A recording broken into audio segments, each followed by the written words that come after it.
Oh, Moogs. So that's like, the Moogs, Mini Moogs, Bob Moogs, whatever. You say Moogs? Yeah, that's what I know them by. I was like, Moogs. Yeah, Moog. Yeah, I know them as Moogs for some reason. I know what you mean now, but for some reason I've always heard heard them pronounced as or always read it as Moog. Don't know why. Well, I mean, I've never heard that, but I'd feel stupid if I was wrong. Moog. Drop the bass.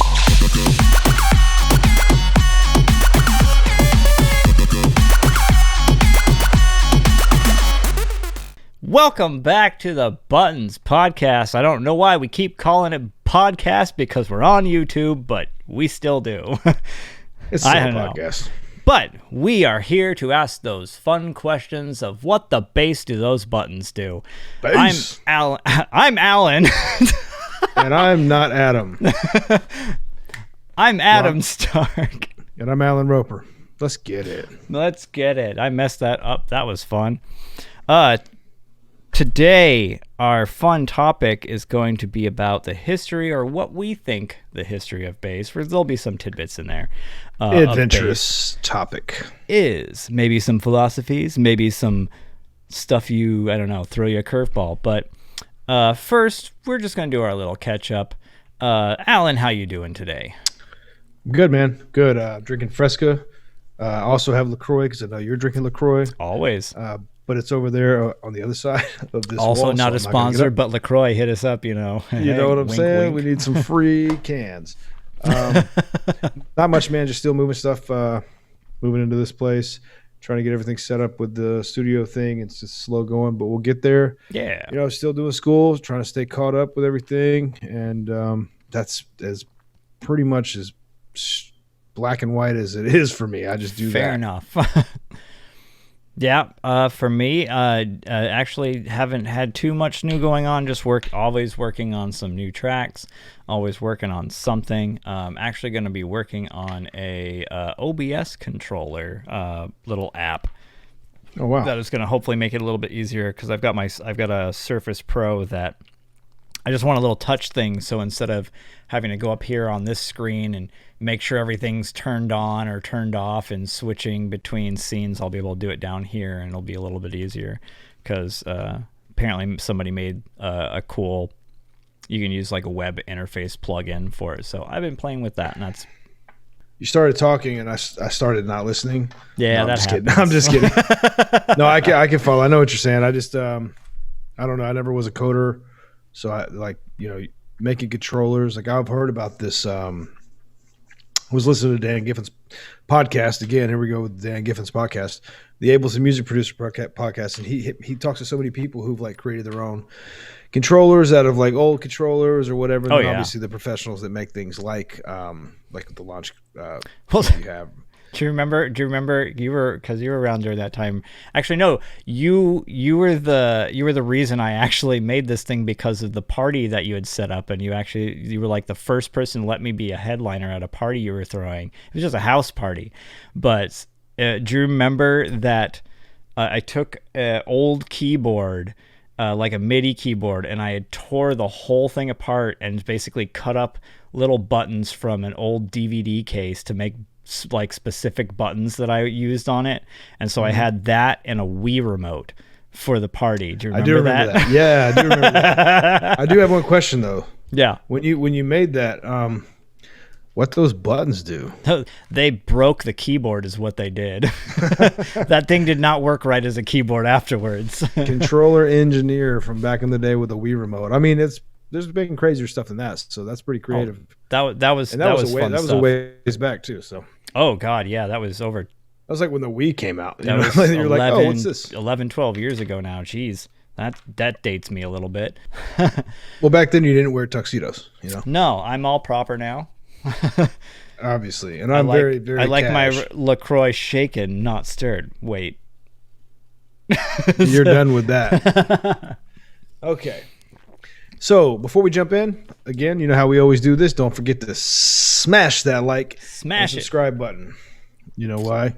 Tell them why. Well, because they know why. They know why. It's for the YouTube algorithm. It helps us get to more people. It helps you. It helps YouTube share us with more of you. Sure, why not? Well said. That's why. Well said. It only took me 3 tries. All right, so our pick of the day. We're going kind of old school again because I just thought of this because I was not ready for this one because I forgot it was my turn already.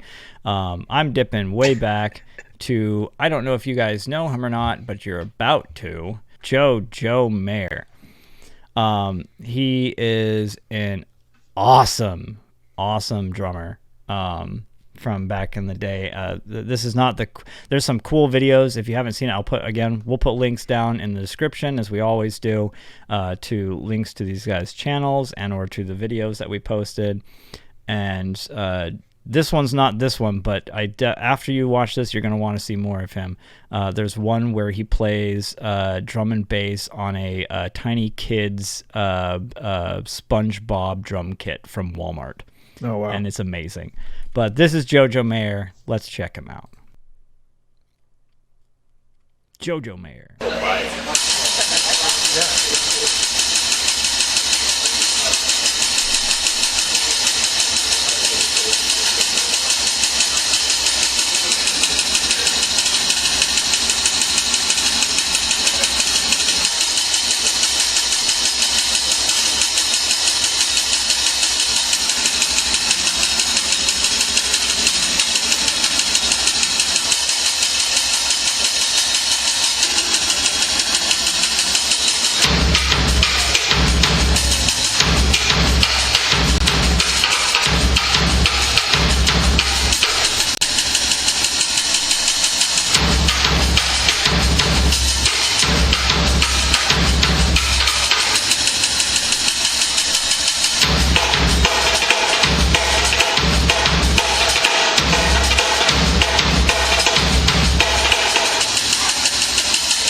Yeah.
Wow.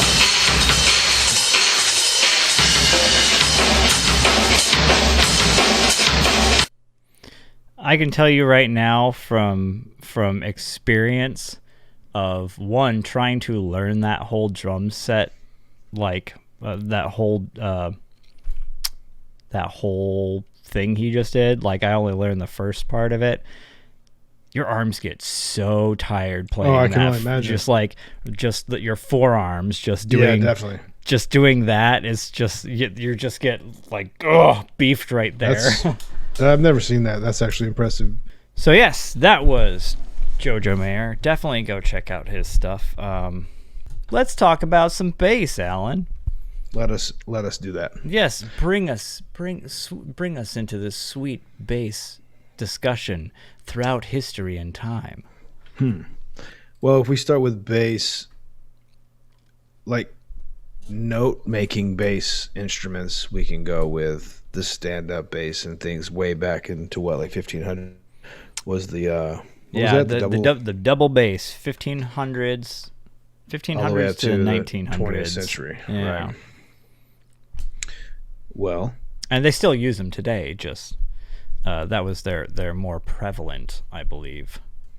Well, yeah, that was the beginning, and then so that was through the 1900s, or before the 1900s when they were as prevalent. And now we have the stand-up bass, the cello, the actual 4-string bass, electric bass was what, 1951 was the first electric bass guitar 4-string. And before that it was mostly, there was other electric basses, but that bass guitar, I think the electric bass was like 1930 something. Yeah, 1930s. Yeah. And then the stand-up, or not stand-up, the cello and stuff, which is still commonly used, the string instruments, or cut that out. Cut it out. Cut that out. Cut it out. So, Cut that out. No, cut it out. And still cut that out. You mean cut it out? Okay.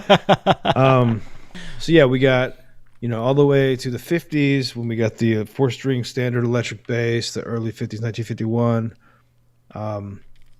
And then obviously the instruments have improved since then or whatever. And then you have the other type of bass, which is the type. Yeah, the ones that aren't based around notes and pitch, but like the bass drum, the kick drum, timpanis, all any form of hand drum, any old school. Which takes us way yeah, back. we can go way back before bongos, all the way back to. But do you want to take a fancy guess on how far back the hand drum goes? Oh yeah, I definitely do. Let's. I want to see how close. I wrote whatever you're reading, so let me go ahead and just. Oh, all right. Just take that wild, educated guess. 1200 BC. Ah, no. 1993. Yes, they were invented in 1993, and it was invented by Justin Timberlake. Oh, it was 5,500 BC. So I was not even close, but I was closer than 1993. You were halfway there. Think tribal. You could think like anything you want, really. If you go through pop culture, you think the Jumanji drums and stuff like that. But obviously, there's a real reason for these drums. It was celebration, ceremonial, maybe even territorial. With tribes, and this goes back, to 1993, as we talked about. Yes, as far back as it was 5,500 BC or whatever, whatever number. That doesn't matter. Because that's too far back it was a Wednesday probably, but other than that. Oh, I bet it was a Wednesday. Middle of the week. Had to have been. Middle of the week, they had to figure out what to do, and I almost said sheepskin. Sure, why not? Sheepskin accidentally fell off the rack and onto a bowl and made a bloom sound, and somebody was like, oh. I don't know what language they spoke back then.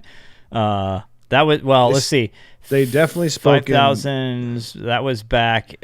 That was pre. That sounds pre Mesopotamian. So that would probably be before at least written language. Definitely. No. They spoke in ones and zeros. It was straight up digital. The first digital. Yeah, that's how we got to where we are now. The first digital thing. It was. See, that's actually how we got all our synthesizers nowadays. We're getting there. Is because we're getting back to what they used to do back. Hey, in the that's day. a great point. Yes, that's exactly what it is. It's a great point, 100% buy that.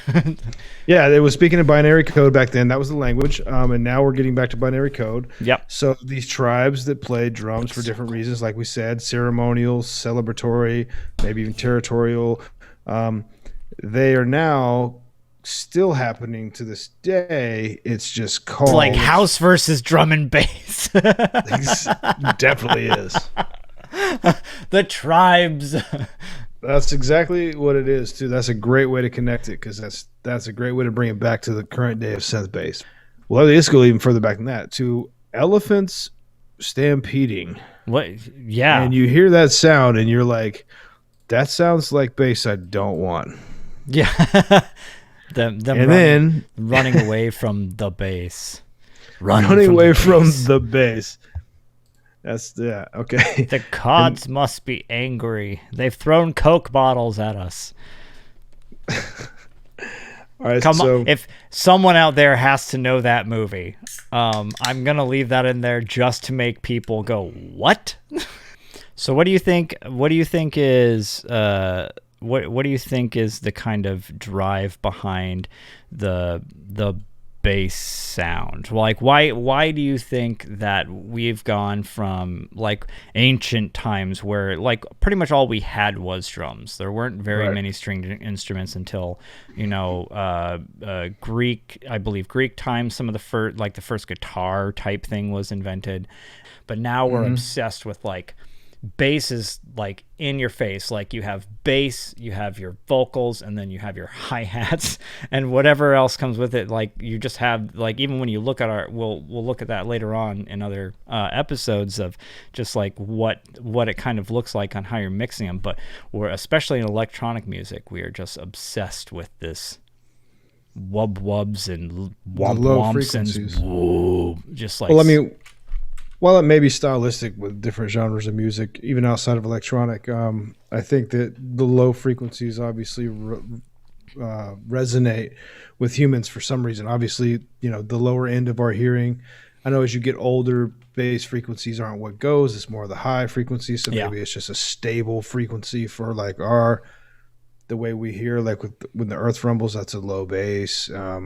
When we hear a train or something, maybe not the horn, but when we hear a train or when we hear a plane overhead, these are low rumbles and low frequencies. It's probably the more common. And maybe, even if say you only listen to country, there's not, historically a lot of bass in country, or even like, I don't know, whatever genre that doesn't have a lot of bass that I don't listen to. Yeah. Those, people that are fans of that probably still love bass. It's just, they like that too or whatever. But I think it just goes back to, our DNA or just something in us that with the low frequencies resonate with us. That's my belief. So that brings us now to,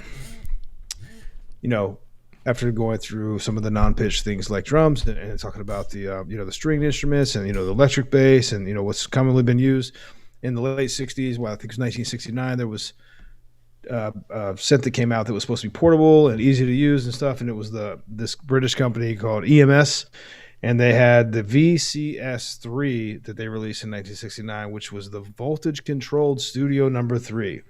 And this thing was like straight sci-fi sounds. Like the pins had different impedances, so you couldn't patch. Still, this is analog stuff. Yeah, you had to patch everything with cables and stuff, but because of the different impedance in the pins, like you could patch the same thing twice and it wouldn't sound the same. So that was like quickly even though it was like cool, and it like later on that got bought in the 90s by somebody who like rebuilt them and started selling them anyway, just to show that it had all this, and it kind of was like a sci-fi staple, I guess. A lot of people have used them, but like at the same time, the same year, Bob came out with his synthesizer, which was much cleaner, and it was like no patching. Well, I mean, it wasn't like all the patches like everything else. It was like knobs and interesting, and they actually like pushed this synth. I want to say the second synth, but it was the more notable one, and it kind of took over I mean, we're still using it 52 years later. Right. Versions of it are used in, physical or VST plugins. And Some quick math. Yeah. I don't like that, but research. So Bob Moose came out, and he was the one that got like kind of the notoriety, or that particular instrument got the notoriety for synth, whether that's synth bass or just synth sounds. It was monophonic, so it could only play one note at a time. It couldn't, you couldn't layer the way you'd have to buy two of them. But I mean, if you think about, right, it was super basic. But like people started doing that right away. Like people who've used the Moog, like just to go, to show you like the reach for something that original, generally the original thing. Like Pink Floyd used a lot of electronic sounds in their music. And that kind of era brought in like electronic music into using synthesizers kind of into the fold. So when the mini Moog prototype actually came out the same year as that EMS, the original, but it was a prototype. But the actual production was 1971, and that's when different people started using it. Like for example, I don't want to say the most famous version. I don't know. There's probably endless songs that were used, but what I've dug up is that Michael Jackson's Thriller, the bass line on Michael Jackson's Thriller in the 80s was actually two Moog played in unison to create the bass line. So that's interesting. But that just shows you like the reach. And that, I mean, of course, in the 80s, like there was so much synth stuff being used, and the technology wasn't where it is now, obviously, but now it's being used all the time. Synths are being used all the time. Like whether you have a physical or digital one or whatever, like the people that sit around and make this stuff digital is ridiculous. They just have these huge patch boards and they're making crazy shit. Like Berlin is killing it with all the Ableton Dead stuff. Mouse's studio that he has in his house, where he's just got 2 full walls of just patch synths. Insanity. Have you seen that? Nah, but I definitely don't want anything to do with that. I gotta show you this. That's cool. I want nothing to do with that in my real life. This one. So yeah, these are his patch rooms. How do I make this bigger? And I'm pissed immediately. Like it's even more so than just that, but like his I would say majority of this room is just patch chords on patch chords on patch chords. Is that him with his helmet off? Yeah, that's Joel. And actually this is a really good episode of shout out to Linus Tech Tips here. Got to actually go to his studio a few years ago and film a whole thing, and they talk about all of his synth boards and his whole setup, his whole studio. I will link that down in the description for anybody who wants to see it. It's an amazing setup, and it is one of the only random side note off of synths. His whole studio is one of the only full Dolby surround sound like studios outside of Dolby themselves. That actually owns it. He's the only like civilian Dolby. Yeah, now civilian. I'm really pissed. I didn't want to know about that. I can't unlearn that. Great. Everybody else out there that feels like I do, you're on my team. Damn it. One of these days, Joel. Okay.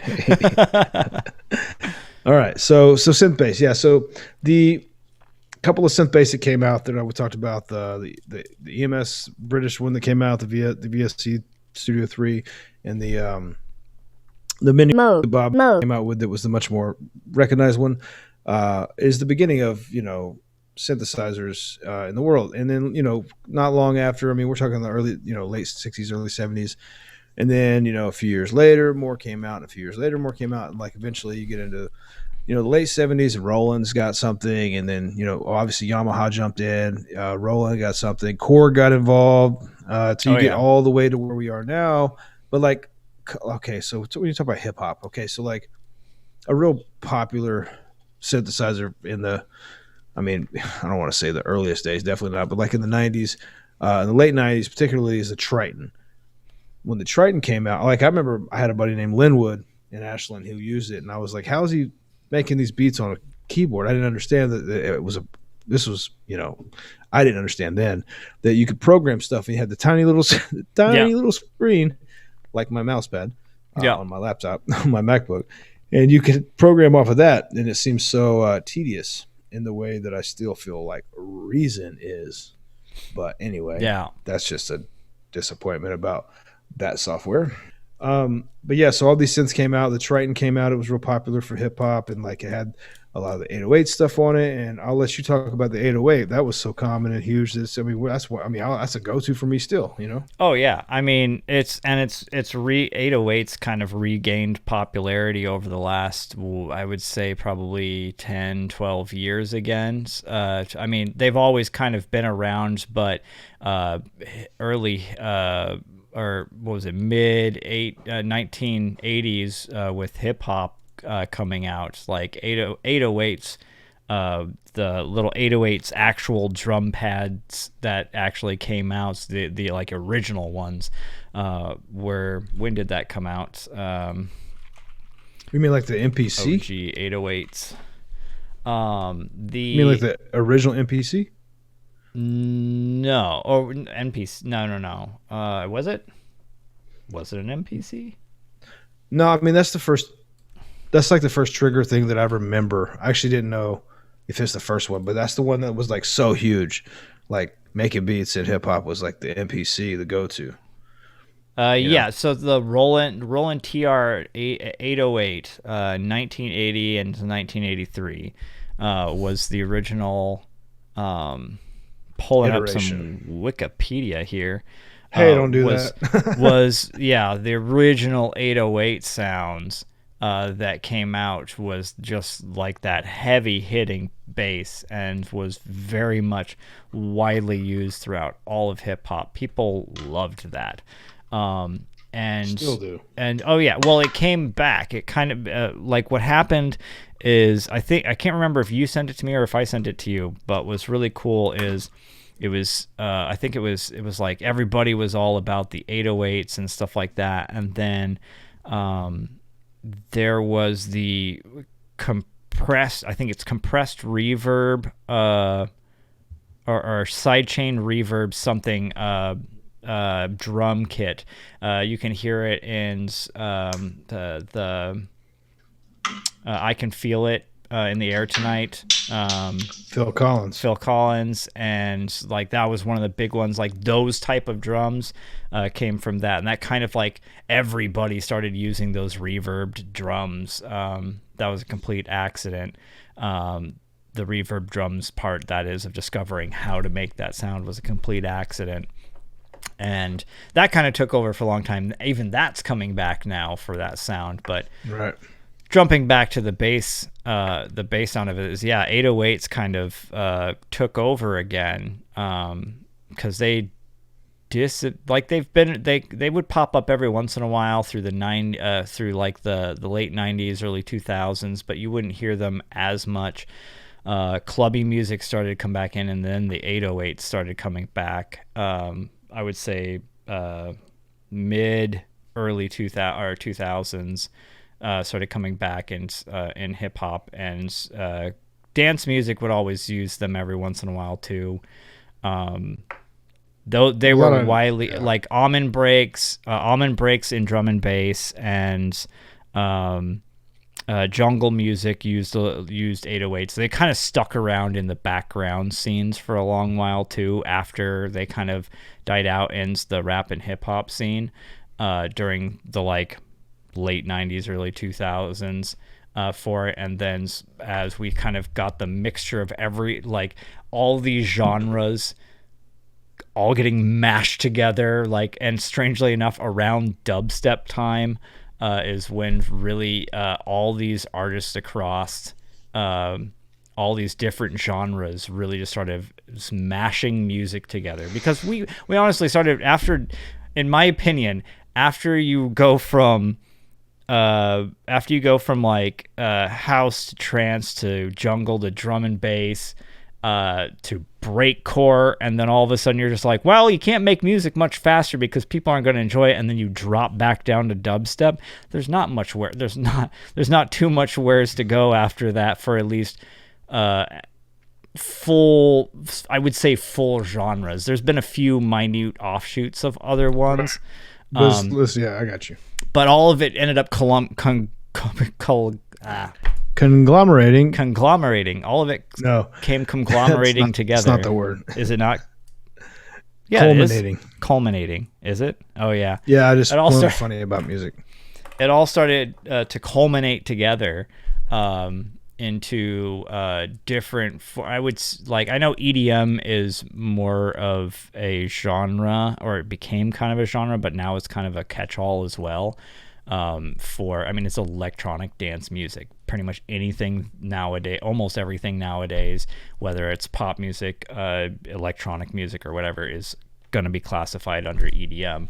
Except in Europe, it's just dance. Yeah, I suppose, yeah, region depending is depending on what you're calling it. Funny side note, back in Ashland, I was on this little Windows 95 computer, and I didn't actually like sticking to a genre, so I just it didn't catch on, but I just started calling it computer generated music, so I just called it CGM, and obviously it didn't catch on with anybody, but like I think I have an old hard drive somewhere where I just have a folder labeled CGM, and that was all my computer generated music. Let me ask you this: did any of those songs stick either? I think I've got a few from that day. I did added to. I have wanted to revisit one. One of the first drum and bass songs I made is I redid Ghost in the Shell's theme song. Oh, cool. You might have heard that one too. Maybe. But it's been a long time. Actually, that's a perfect example of what we're talking about today with bass, and we'll revisit this one again. But there was, during that period of time, a lot of the reason why a lot of my music sucked. Like, it had good drums, it had good melodies.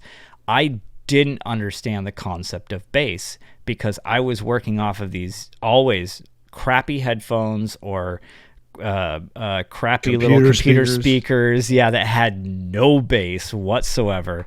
You probably couldn't get below 120 hertz on any of those easily. And just couldn't understand. And I didn't understand, like, I didn't have any of the knowledge of using spectrums or any of that type of stuff. I don't think I even had Ableton at the time there. Like, by the time that you and I started working on some music stuff together back in Ashlands, like, I was finally I think dubstep really, really did it for me. It's a little bit of drum and bass and a lot of drum and bass. Finally, it kicked in, and then especially when dubstep came around, it's just like, oh, the low, your sub ends, like your low bass. It's not just like a bass drum. It's like literally yours, woo, woo, woo, woo, woo, right? You know, those types of things. For some reason, it never clicked for the longest time for me, and so I'd always hear people going, yeah, it's good, but there's like no bass. And I went and actually revisited that song because it was one of my favorite songs. Coming back to it, and I was like, this is garbage. Just because I'm like, I can finally hear it. I can finally hear that there's no low end whatsoever on this thing. Right. I think the same thing for me. The dubstep, like when that came and I started to, I think it's just when people, and I don't mean Skrillex because that was, later, pre, like, we're talking about the UK. Banga, Rusko. You start learning, like, when they started figuring out what they could do with low end and the LFO and stuff like that, and then just messing around with that and, throwing envelopes on stuff and the effects. And, like, when I heard that stuff, I think, like you said, I think that did it for me. It's something unlocked in my head where I was like, this is dope. Even my hip-hop production started having, like, different bass and wobble a little bit or just a tiny bit of oscillation, not a whole lot, and just like I think Scream's going in for the Kill LaRue remix he did for LaRue. I think I heard that, and that was back when when the note went up the speed would go up of the wobble, the oscillation for some reason. And And I remember dealing with that too in Reason back in the day. But like that was when I was just like, okay, this bass is like carrying me through this song. And her voice is obviously spectacular through the whole thing. And just the way he did it. And the drums are so basic, they piss me off now. But the bass of that particular track, it always made me, I don't know, it elevated my, like you said, it elevated my understanding a little bit just hearing it. Now, you know, that's just where I live now. So yeah, it's so strange that it's so strange to think about that. And I know this is kind of a tangent from the history of bass, but that's kind of like it's I think to kind of wrap all this up in a nice little bow and kind of why I think a tangent like that is good, and even understanding the history, or the brief history that we've kind of thrown together of bass, is it really is those low ends carry a lot of weight. And it's because something I thought of while you were talking about even the tribal stuff is even going back, if we go back farther in our evolution, even of just, I mean, think about being weird like fish creatures in the ocean or anything like that, and just any like earthquakes of like propagating through water, whale noises. Why do you think we love wub wubs? Because they sound like whales having sex with robot dinosaurs. Way left on that one. Way left. Well, depending on your worldview, yes, I could see how that makes sense. I mean, on any of those, just like it's coded in our DNA for it, because it's the most propagated. Low frequencies travel for miles and miles and miles. Right. So circling back around, and that whole thing of just like, if you're missing that sort of thing, kind of dig into. It is. We found that it was kind of hard to find the history of bass. Like we kind of are coming off the top of our head with a lot of this stuff, or speculating with a lot of it, just because everybody was talking. A lot of people are just like, oh well, string bass, this string, like a lot. If you type in history of bass, you're going to get a lot of how the electric guitar works, and which is cool. You should know that type. You can know that type of stuff too. But I think the core fundamentals of it, coming back to that, is kind of understanding how it carries on with it. Take your low ends out and listen to a song. Listen to your song. Listen to another person's song. Whether you're using a Spectrum or not, I think it's nice to see it on a Spectrum so you can actually visualize it. Because if you don't have the best speakers. Or headphones that where you can actually get that, if you don't have the proper setup, you can see it. And so being able to compare what you know is a good track and being able to see that low end and how that carries and can be visualized, and then comparing your own stuff or play with it and take it out. How does it sound when you take out a certain frequency anywhere on the track? It doesn't even have to be the low end, but right. What we're talking about is low end. So take out the low end and just go, okay, what's now missing from this track besides just low end? What was the low end doing to that track? How is it helping to carry it and move it forward? So I think knowing the history of bass, where it comes from, how it can be used, what instruments create it, what synthesizers create it, I think is a good thing to kind of understand. And if it hasn't clicked for you, it will.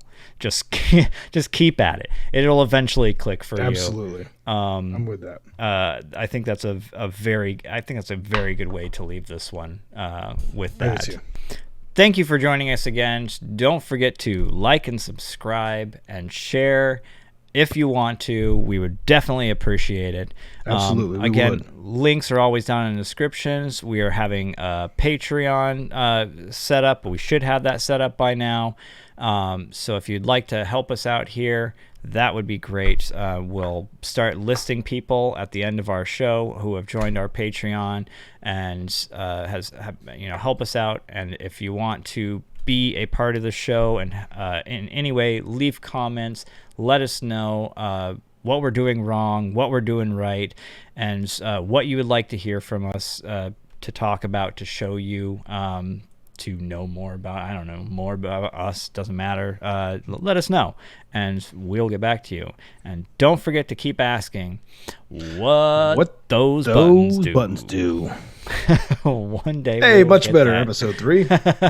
Yeah, thanks, guys. We really appreciate it. Stay tuned. We got a lot more coming. This thing ain't going to end anytime soon. Yes.